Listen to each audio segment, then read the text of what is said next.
Hi, this is Carol Pope. Hi, I'm Kevin Staples. And you're listening to Rainbow Country with Mark Tara.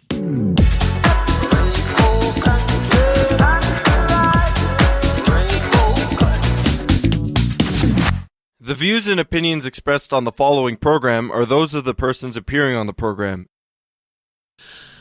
Today on Rainbow Country, my coverage of the 49th edition of the Toronto International Film Festival continues, and on this episode, a spotlight on 3 queer films. By the way, on this episode, listener discretion is advised. That and more in episode 427, so stay tuned for Gay Talk Radio right here on Rainbow Country. Hello, my name is Conchita. And I'm Barbecue. And my name is Hardcora. And we are the Beat Girls. You're listening to Rainbow Country with Mark Tara.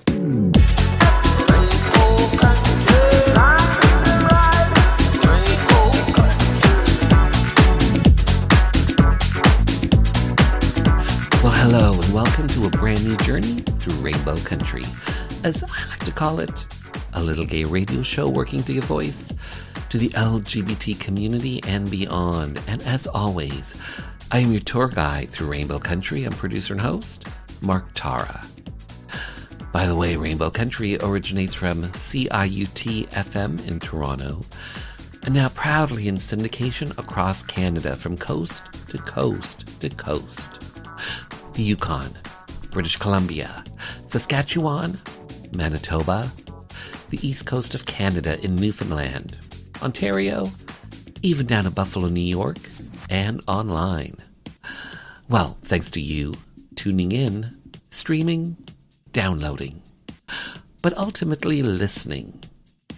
Together, we continue to build Rainbow Country into a nationally syndicated gay radio show, as well as being recognized as a #1 Canadian LGBT podcast. So today, a spotlight on 3 queer films that were part of this year's Toronto International Film Festival. A short film from Sweden whose title is rather provocative, and I will say, listener discretion advised.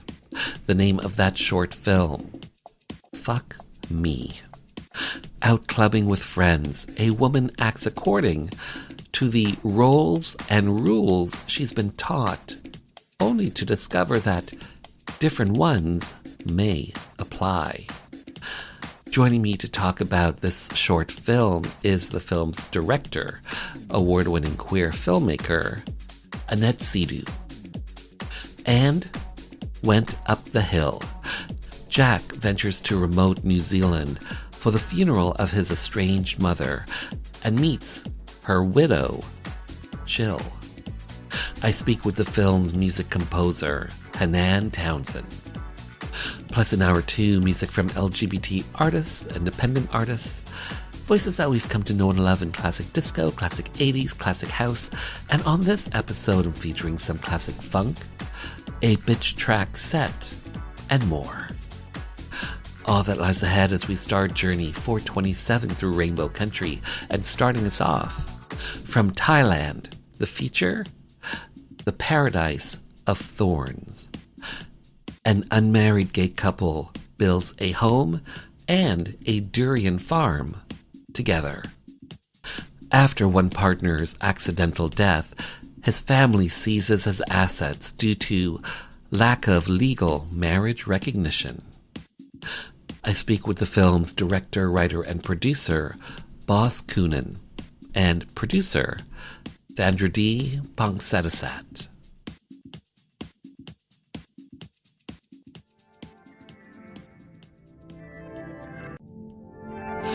Boss Kuno, hi, how are you? Okay, fine. You're fine, you're good? Yes, excellent. I have to say congrats on your film, The Paradise of Thorns, and congrats on being at the 49th edition of the Toronto International Film Festival. First of all, how are you enjoying this year's TIFF? ก็จริงๆตื่นเต้นมากเพราะว่า He said that he's pretty ตอน excited เด็ that ก the ๆที่ film is เรี finally ยนหนังช in อบ TIFF this year because like back when like on it like his college days and he studied films and he always heard of TIFF before. So when he did his first movie and it's finally here, he's pretty excited. Boss, you direct this film, you co-wrote the screenplay. What is the story that you're telling in The Paradise of Thorns? คือจุดเริ่มต้นของการทำหนังเรื่องนี้คือมันเกิดจากการที่ว่าประเทศ This ไทย movie started มันยังไม่มีกฎ when หมายสมร you ส know เท in Thailand before this year we don't have same-sex marriage. So he thinks that it's the topic that he's into because he's also the LGBTQ and he thinks about like this thing a lot and he thinks that it's interesting to tell the story about same-sex marriage. So after that like he think that like it's a good topic to raise awareness or the topic in the society so people can talk or discuss about that. So yeah, with everything, it's going down to the topic of like equality and like the gender equality or even like the social status equality that we want to tell in the story, in the movie. Vanderdi Pongsedisat, hi, how are you? Hi, I'm good. Am I saying your name correctly? Because I know I'm not. Yeah, it's pretty much Valerie Posidisak, but you can call me One for short. One? Yes. Okay. Talk to me about, you are a producer on this film. You've been producing since 2009. Why did you want to bring this particular story to the big screen now? Talk to me about that. คือพี่มี2เหตุผลในการทำโปรเจกต์นี้อย่างแรกก็ So คือ she have like two key reasons to why she want to produce this film. The first one would be like the like the inequality in Thai society, not just like marriage inequality, but also like other inequality, like lack of access to legal support, education system, and like gender inequality. And also she really wanted to work with boss Kuno because like he has been working on like formatted series but never like a feature film. So your film The Paradise of Thorns revolves around a durian fruit farm. Can you talk to me about the durian fruit and essentially what is this, because it's very infamous. โอเคก็คือได้ดูแล้ว ได้ดูแล้ว คือจริงๆอ่ะคนจริงๆทุเรียน Okay, ถือว่าเป็น so นิยมในประเทศไทย durian นะ is เพราะว่า pretty จริงๆ popular in Thailand. Actually, I think it's kind of popular in Southeast Asia a lot because but the topic that we want to talk about the most is because it's valuable and really expensive.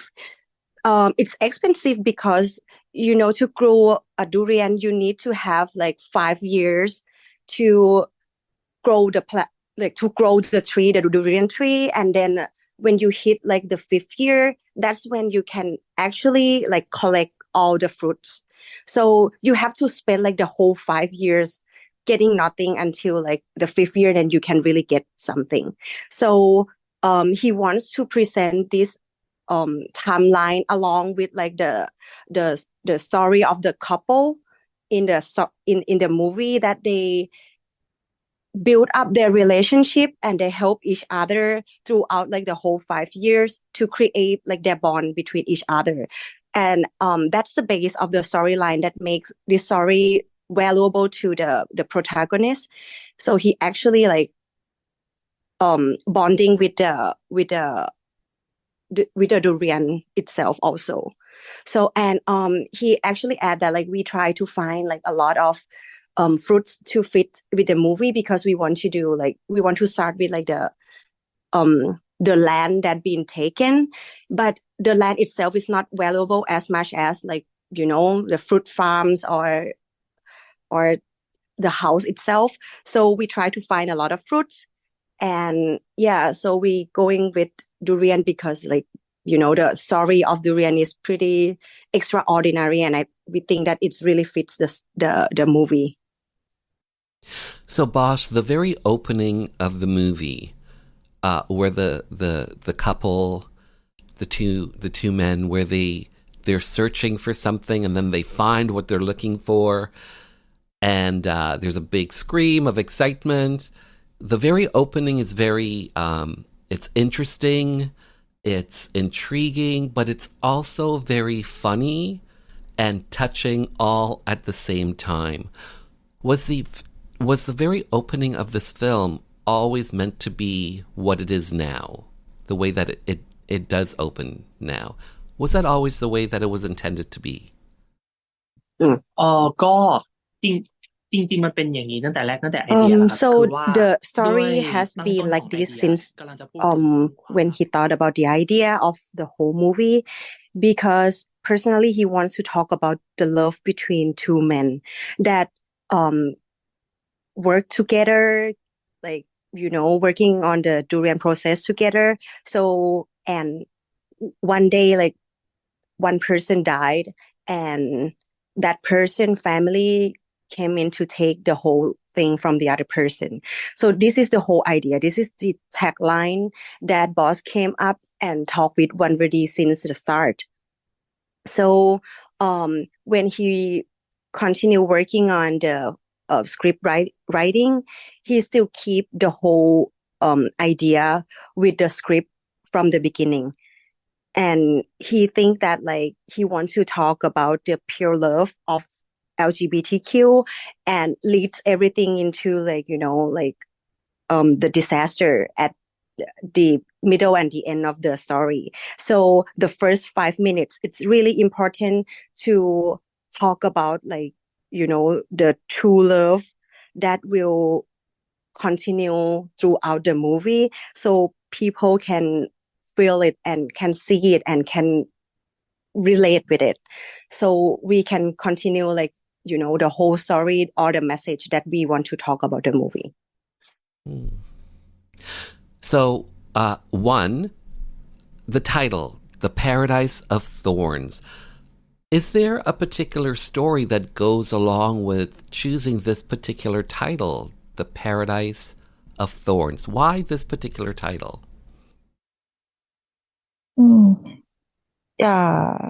จุดเริ่มต้นมันเริ่มจากพี่พยายามจะหาคำหนึ่งที่ So at first she was trying to find like like the keyword for this film, and the first word that came up was durian. As the origin of the meaning of the word durian in Malayu was thorns. It means like thorns. So the first word that came to mind, and she thought that it represents the essence of this film really well, is thorns. So when it comes with the Paradise of Thorns, it like highlighting the importance of the durian orchard in this film. Everything take place at this orchard, like the love story, the fight, everybody competing to own this paradise. It all happens at this orchard, and it gives like like the sense of Gone with the Wind. You don't know, you have no idea how each person are gonna fight and gonna win over this Paradise of Thorns.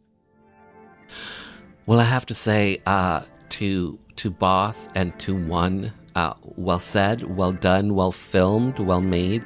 Thanks for your time. Thanks for being on the show, as well as for yourself, Yanisa, the translator. Thank you. Job well done. Yeah, thank you. Thank you. Thank you. Yeah. The Paradise of Thorns is currently doing the film festival circuit. By the way, on IMDb, The Paradise of Thorns has a rating of 7.8 out of 10. Up next, I speak with film composer Hanan Townsend about the new film, Went Up the Hill.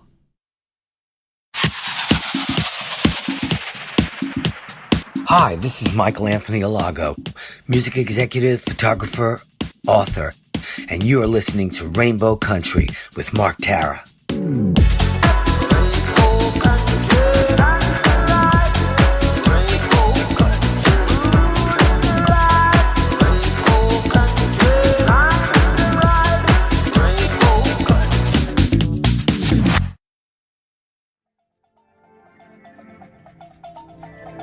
Hannah Townsend, hi, how are you? Good, thank you. We are here at the 49th edition of the Toronto International Film Festival. You have a film that's part of the festival, Went Up the Hill. First of all, how's TIFF treating you? How's your experience been so far? I just love, this is my first time coming to TIFF. And I just love the energy. I've had so many wonderful conversations, met so many wonderful people. So I will most certainly be coming back when the next opportunity arises. So you are a musician, you're a pianist, you're a composer. You did the score for the film Went Up the Hill. From your perspective as someone who did the score, what's the story being told in this film? Yeah, so it's a story about... Firstly, it's a thriller, kind of meets horror, psychological thriller. And it's really a story about trauma and generational trauma. It's quite haunting. It's a ghost story. And the characters actually play a third character together. They share it, so they play 1.5 characters. It's a really interesting premise. But, you know, that generational trauma is really what the story's about. Like, how does one heal from that? What's that process? And it doesn't even answer all those questions. It just kind of opens that up for people and explores it in the film. So for you, as a composer, what is it that you see or you take from what you see to create the atmosphere for the film? Do you just see the images and hear the dialogue and you just get inspired from that? Yeah, that's a part of it. For me, I find that I love to be able to write from inside the mind of the character. And for this particular film, because it's so quiet and so intimate, I don't know if you've seen the film or not, but we really felt like the music wanted to be coming out of the characters themselves. So like an internal kind of score that's playing. And that's often the way I write a lot, is how do I get inside the characters' minds so I can write from that headspace. Another component is the cinematography. Cinematography leads me often to how would I write the music for this as well. I'm just very inspired by visuals, so that's a helpful component. And of course, the story and the narrative itself is a huge, but you know, it's the skeleton of it all, really. Yeah. So how did you end up on this particular project? Was this something that came to you? Was it something that you sought out? So I've worked with, in the past, with a music supervisor, Andrew Kotoka, and he connected me with Sam Van Grinsven, the director. We just got on the phone, and I think at that point I'd read the script, and I was very fascinated by the story. You actually read the script? Yeah, I did read the script, yeah. Is that common? Yeah, often, yeah, often. Yeah, I mean, I think it just gives you a sense of...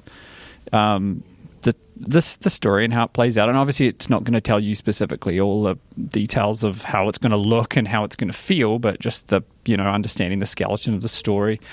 And then when I spoke with Sam, he just had such a artistic vision for what he wanted the music to be, and that was one of the main things that I just wanted to work with him, because I was just like, here's a true artist who it just was so full of wonderful ideas, and nothing was off limits, but he also had a very strong sense of what it was he wanted. Yeah. So scoring a film, what does that mean? What does that entail? Because there's that aspect, but there's also like Foley work, which is like the sound effects, that sort of thing. Yeah. So can you talk to me about what scoring a film entails? So for this movie, we really wanted to blur the lines between the sound design and the music, which... Did you end up doing both? Yes. So we have a lot of like breath elements, like rhythmical breathing, and then different kind of vocal effects that would really kind of fall into maybe sound effect categories, but we blended those with the score. So we really wanted to grey the lines between where does the sound design start and where does the music start. Like, let's grey that area as much as we can. And yeah, it was just so much fun working with vocalists and doing things that were just so outside the box. So in terms of where to score fit, it's different for each picture. And this particular one, we just really wanted to try and push into that sound design area more and more. Yeah. Tell me how someone who was born in New Zealand, raised, I believe, on a dairy farm, ends up doing scoring music work in film in Hollywood. How does that happen? Was this something that you always wanted to do, work in film, doing music? Yeah, I mean, I've always had a love for music. Do you come from a musical family? Not really. A little bit. No, but not a overtly musical family. I just always loved music. I kind of jokingly say that it was my escape out of getting out of chores on the farm. And yeah, but it wasn't probably until I was a little older, 15, 16, 17, somewhere around there, where movies it really started to click for me that I was like, I would love to do that. That's what I want to do. Was there something in particular? Was there a flashpoint, a moment, maybe a specific film where it was actually The Lord of the Rings that Howard Shore's score for. It just captured my imagination in a way that shot in New Zealand. Well, it was shot in New Zealand. I feel like as a Kiwi, it's kind of like, I don't know. I kind of don't want to tell people that, but I got to be honest and be true. It's like the music for those films is incredible, and it just really captured. They came out right at a time where I was just really kind of searching for what it was I wanted to do. And then of course exploring other movies as time's gone by. I love a lot of the darkness of a lot of British films, and just really felt like I wanted to have a career in it. So, yeah. So, Hannon, this next film we both share in common. 2021's His Name is Ray. Yes. His Name is Ray, directed by Michael Del Monte. Yes. Who lives here in town. It's a Canadian film about a homeless person here in Toronto. I've had him on the show to talk about that film. Okay. But you scored that film. Yes, yeah. How was that project for you? It's always a absolute pleasure to work with Michael. It was obviously a project that is there was a lot of emotions in that, working on that for me. Very raw, very verite cinema, just observing some of the life of what it's like to be on the streets. And I think that we just tried to create music that had, it's quite dark, the score's quite dark, but we also really wanted there to be a sense of hope, because there is, that we want to hold on to hope for anyone who's, in various stages of homelessness, and it's a powerful story. Yeah, it's been winning awards too. It just won the Melbourne Best International Documentary, and I just saw it's going to Buffalo, New York for the Buffalo Film Festival. So I'm so glad to see, because he shot that film a while ago, and I'm so glad to see it's been recognised for a really great study on and putting people in a position where they're going to sit there with Ray and see what it's like. Yeah. Well, that was in 2021, but you were nominated for that score for Best Original Score Documentary at the 2021 International Sound and Film Music Festival. Congrats on that nomination. Oh, thank you. Cheers. How did that make you feel, getting nominated for your work? I mean, it's always so nice to be nominated for things. I don't set out seeking nominations, so if they happen to come, I'm always like, that's fantastic. But I just like to work and do what I do, and if people recognise it along the way, I'm very happy with that. But I'm not setting out to win awards, or I just want to write music that moves people and has something to say. Have you ever worked on a project and you thought in the back of your mind, you know what, damn, I really nailed that? Yes. And it just sort of like comes and goes, and it's like, damn. Well, I was talking about that with someone before, where in order for the music to be recognized, often the film has to be recognized, and sometimes films just don't hit. And the score could be the greatest work I've ever done, but the film doesn't resonate with audiences, and that's just part of the the business. And do you have any say if something is released as an album or as an official playlist for the film in regards to the score, the music? Do you have any say in that? Yeah, I usually help facilitate that process of reaching out to labels, soundtrack labels, and just seeing if we can find a good home for the soundtrack. Yeah, it depends on the film and depends on who owns the score, whether it's the production. But I'll usually just help facilitate that process. So most of my scores you can find on, online, on streaming, on Spotify. Yeah. Here's my last question for you. What do you hope audiences come away with? They take away from hearing your music, hearing your score, whatever the project may be. What do you hope audiences come away with after they've experienced Hanan Townsend?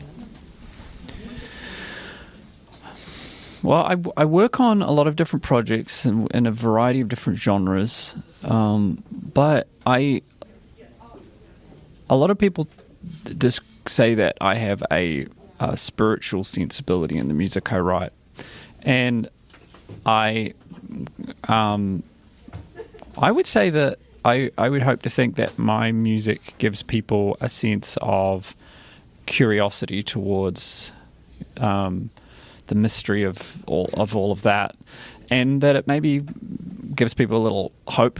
Like, I would like to write music that is dark, but always has a turn towards something hopeful.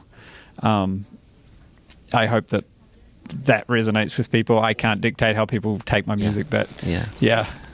Well, I have to say, Hanan Townsend, thank you so much for your time. Well said, well done, well scored. Thank you. Thanks for being on the show. Thanks so much. Thanks for having me. Went Up the Hill is currently doing the film festival circuit. For even more on the film's composer, simply visit hanantownsend.com.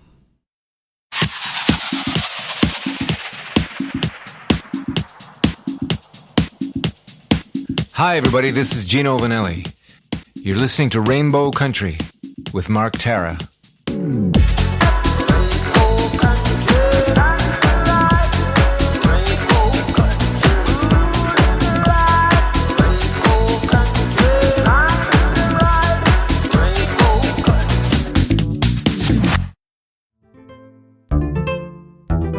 Hi, I'm Carol B., the host and producer of radio programs Ruby Slippers and Through the Looking Glass. In many parts of the world, one will be excluded or even persecuted just for being gay. And so it's so very important to have a program like Rainbow Country, whose mandate is to provide a platform for the LGBT community to have a voice, share ideas, and promote inclusiveness. Through thought-provoking interviews, review of cultural events, and music, your host and producer, Mark Tara, showcases the very best the LGBT community has to offer. Rainbow Country, 2 hours well spent.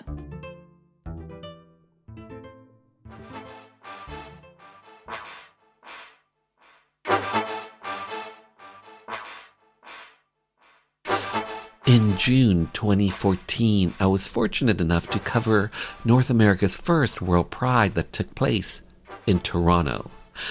The interviews and footage that I captured was recently turned into a documentary that's officially out now.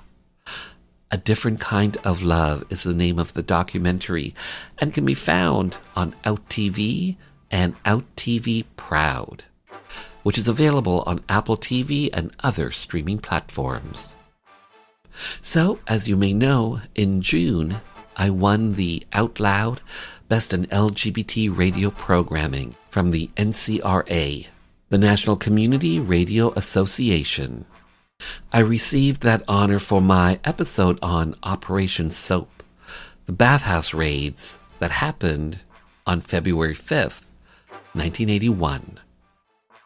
So if you think what I'm doing here on Rainbow Country, a little gay radio show working to give voice to the LGBT community and beyond, available on broadcast radio, streaming, as well as an edited podcast. If you think what I'm doing here is worthwhile, I hope you'll consider making a donation to this very outlet you are tuned to. If you're listening to the edited podcast, I hope you'll consider making a donation to an outlet that does carry Rainbow Country. How can you find out? Well, it's simple. Simply head over to marktara.com where everything is connected and hit the donation banner. That's where you'll find all the outlets that carry Rainbow Country. A little gay radio show working to give voice to the LGBT community and beyond. Have your voice, have your support be heard. Hi, my name is Joanne Vanicola, and I'm an actor and a writer, and I was first on Rainbow Country with Mark Tara on discussing the massacre at Pulse Club in Orlando. I realized how important it was for our community to have a radio station, specifically for our issues, to talk about people in the LGBTQ community and to provide an outlet for our stories, to discuss our politics, culture, and give voice to the issues that matter to us. And of course our artists and the things that we do globally and talk about culture. And without people like Mark Tara providing a space for this with a radio show like this, then we wouldn't have that voice. So support, tune in. Thank you. Up next, I speak with award-winning queer filmmaker Annette Seydoux.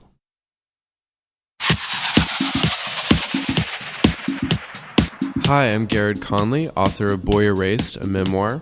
You're listening to Rainbow Country with Mark Tara.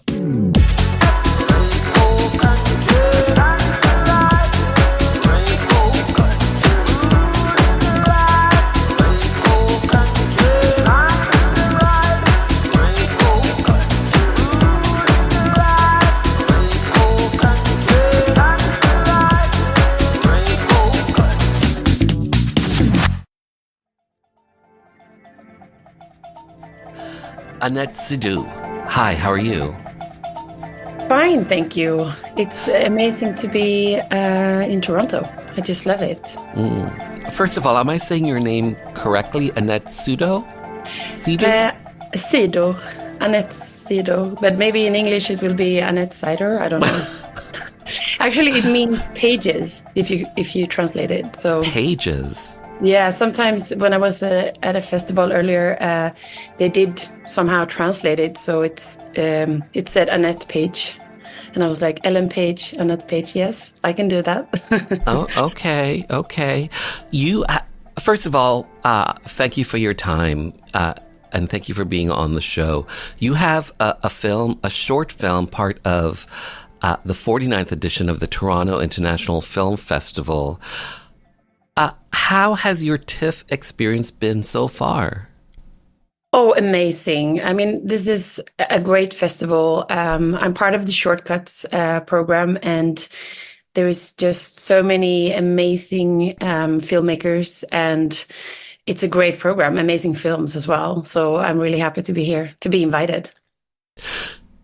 So you are a filmmaker. Your film is called, and prepare yourself, everyone, prepare yourself. But your film is called Fuck Me. Fuck Me. Yes. Let's start with this title. What is the story behind this particular title for your short film, Fuck Me? Because I'm sure there has to be one. Yes, I mean, I thought the title was so obvious that the Fuck Me had to be the title, because it's basically what it's about. It's about a girl. It's about norms, first of all, norms, gender norms, femininity. I wanted to explore further how women are so good at playing this, the role of this perfect woman, and to be, an object, to be sexy, to focusing on the other person's needs and feelings. And so I was exploring femininity norms, if I say that. And for me, I think femininity is irresistible. You can't really say no to that, right? So it started out, I saw an image of a beautiful young man who was only in his boxers, and you could see that he had a erection under his shorts.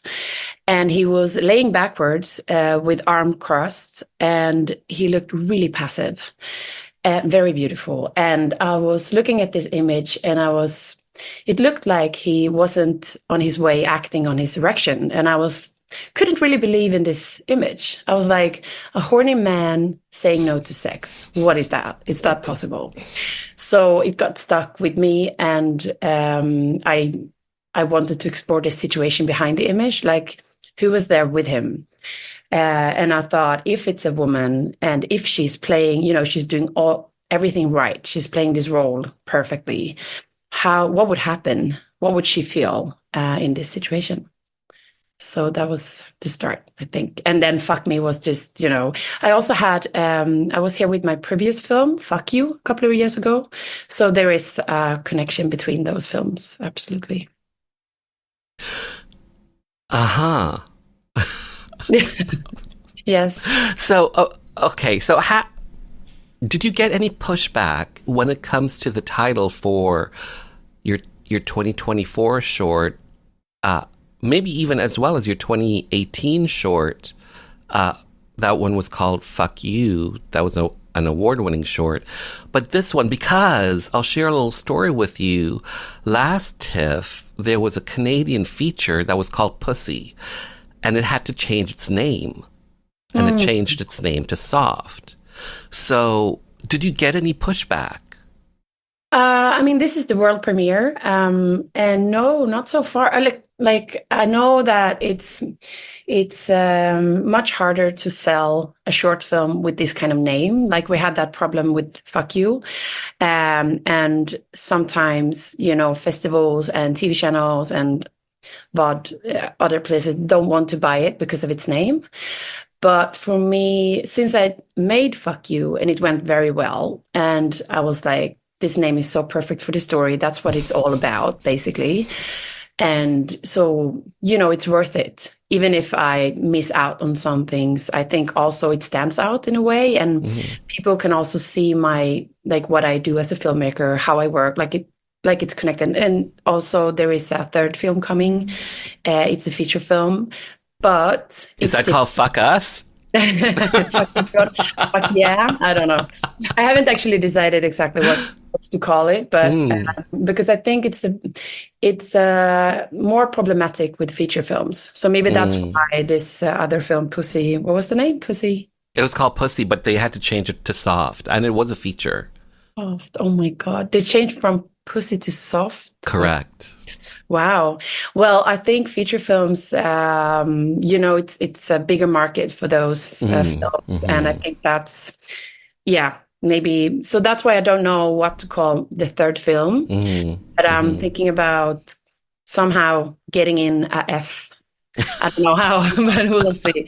Because I think it's nice. I think it's funny, I think North America is a little uptight at times, and I think North America needs to relax. Yes. Relax and enjoy. Yeah, exactly. You were mentioning you have your 2018 film Fuck You that's award-winning. Yes. Is 2024's Fuck Me, is this a sequel? What do you mean? What does it mean? Sorry, my English. A sequel, it's like a follow-up to... it's not or a continuation of the story to some degree. Yeah. I work with the same themes. I work with gender norms, specifically femininity and masculinity. Mm-hmm. So I work with gender norms, femininity, masculinity, sex, and power. Mm-hmm. If I only choose one of those, I would say power is actually what I do. And so they are all connected. Like everything I write is about that somehow. I always end up writing new sex scenes. It's like I can't sometimes. And my wife, she was like, "Can you write something normal? Can you do something really normal?" And I actually try, and then I end up writing a new sex scene. So it's like it's a curse. Can't get out of it. It's interesting that in your 2024 film, the main character is female, and she asks for what she wants, but she's rejected. Yeah. And I think that it's interesting because the commentary being set there, that potentially sometimes when women go after what they want, they're rejected. Yes. Well, for me, it was like the idea actually came from this image of this young man. And for me, I had a problem, because masculinity norms says that men should always want to have sex. They should always be the aggressor. Yeah. So my problem was that I couldn't see that a man could say no to a feminine, like this perfect woman. But I was also, so the hardest thing with the film was because when we had the script, because there is not many dialogue or many lines who actually tells what she feels in this situation. And I remember when I wrote the scene, the script, I said to my producers, I was like, I don't even know if it's possible to tell this story, because there is nothing to hold on to. And it's a lot of images of a long sex scene. And how do I actually do that and still like tell the story within only visuals? And what is she? And I knew what I wanted her to experience in the end and what I wanted her to feel. But when a lot of people read the script, they were, they always, when it comes to women and sex and sexuality, they always, it's always land on shame, that she feels shame about something or rejected about him, or, people feel sorry for her in a way. And I was like, well, she still have the power. For me, in that situation, she's not vulnerable. She's just playing a game. She's doing this.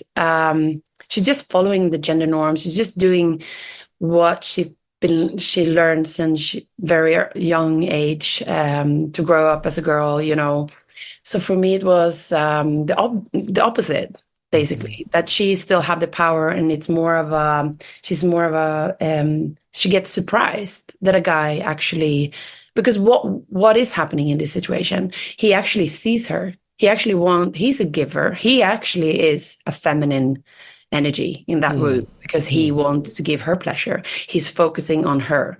So it's the two femininities meeting each other. You know what I mean? So it's like, yeah. But then she says those two words. Fuck me. And he walks away. Yes. Because what do you think? Because I think that he didn't want to go there. So she asked for what she wanted, but then she was rejected.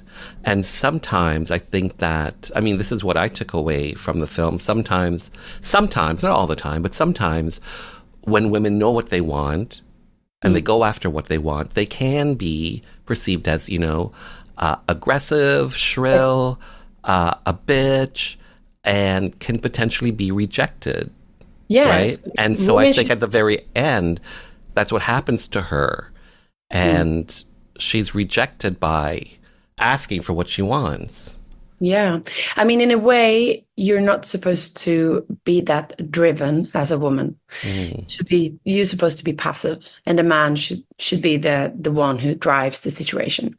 So in a way, I mean, yes, I know what you mean. Like, if a woman is too much or too horny or whatever, that can be too much because it's not supposed to be like that. So that's another point of view of it, of course.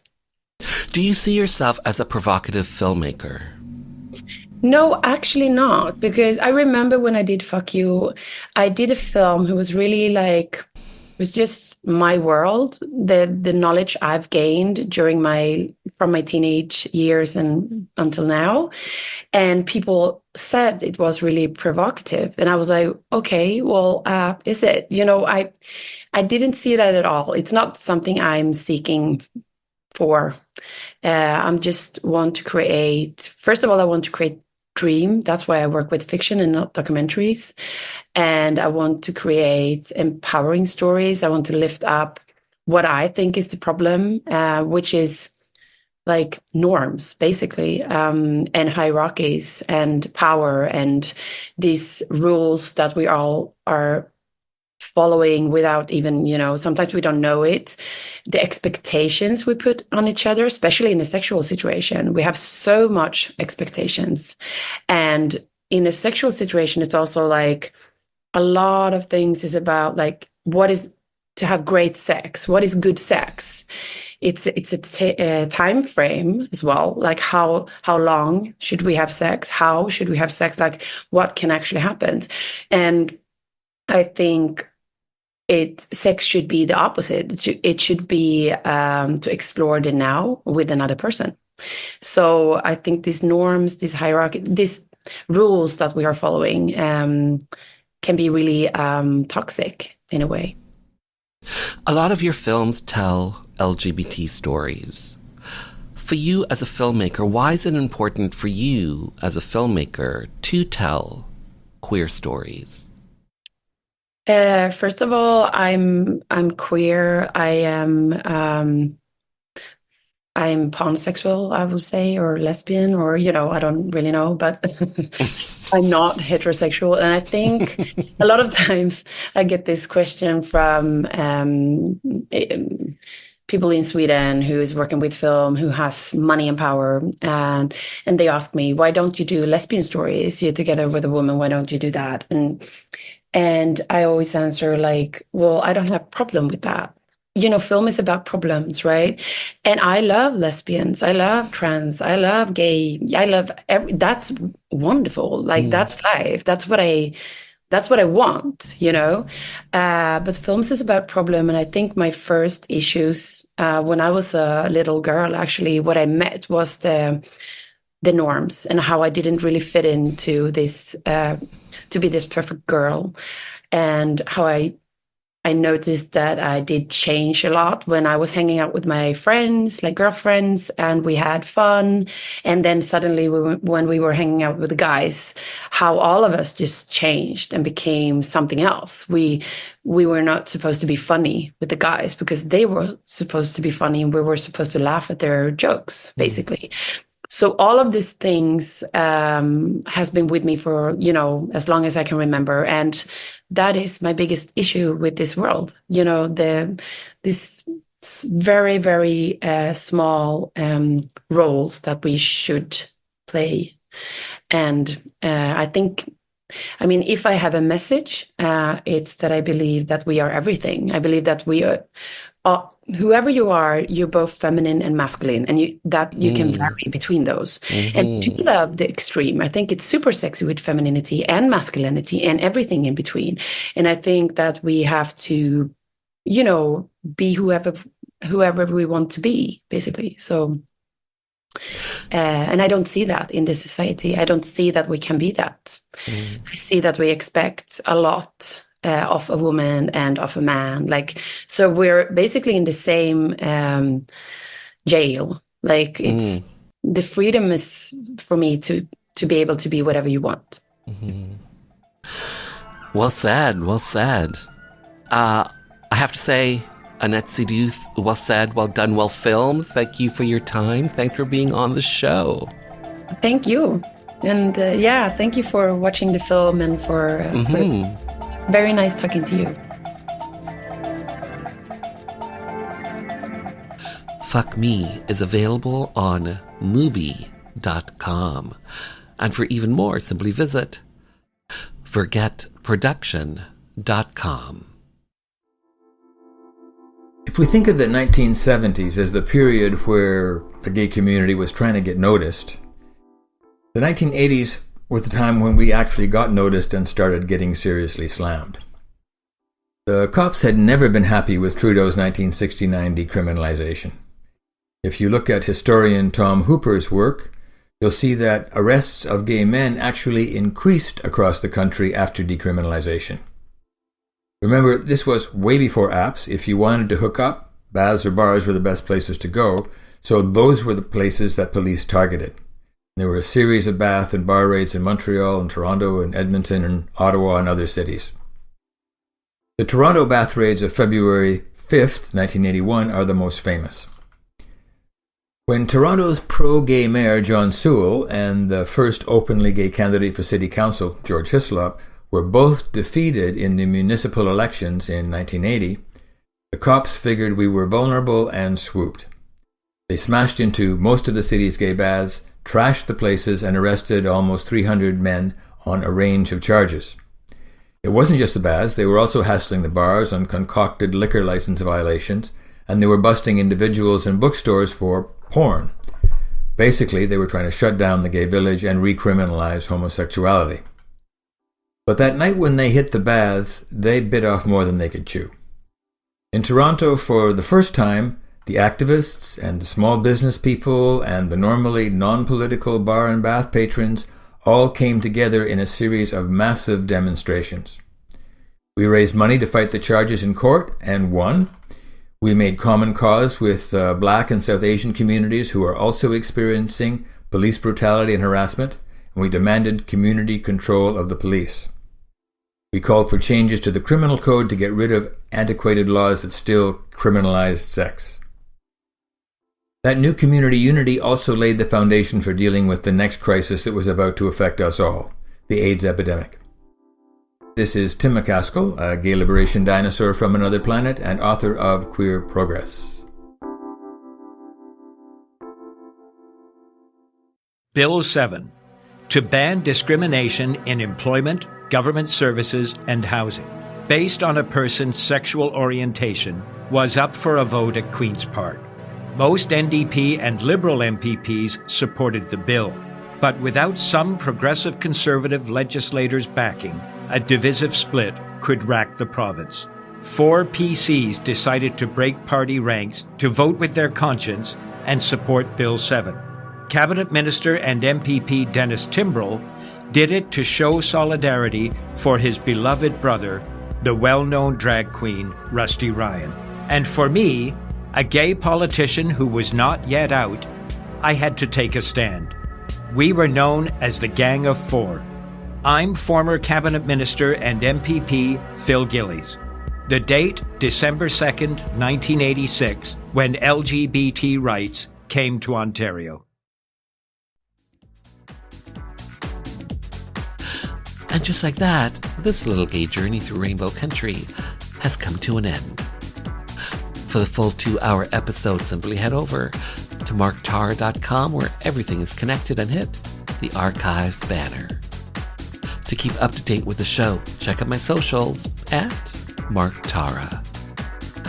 The podcast is available on all major platforms. And finally, I want to take this time to thank you for taking your time to be with me. Remember, we are living in days of making dreams come true, so believe in yourself, and the world will believe in you.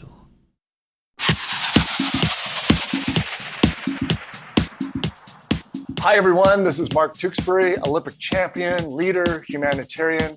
You're listening to Rainbow Country with Mark Tara.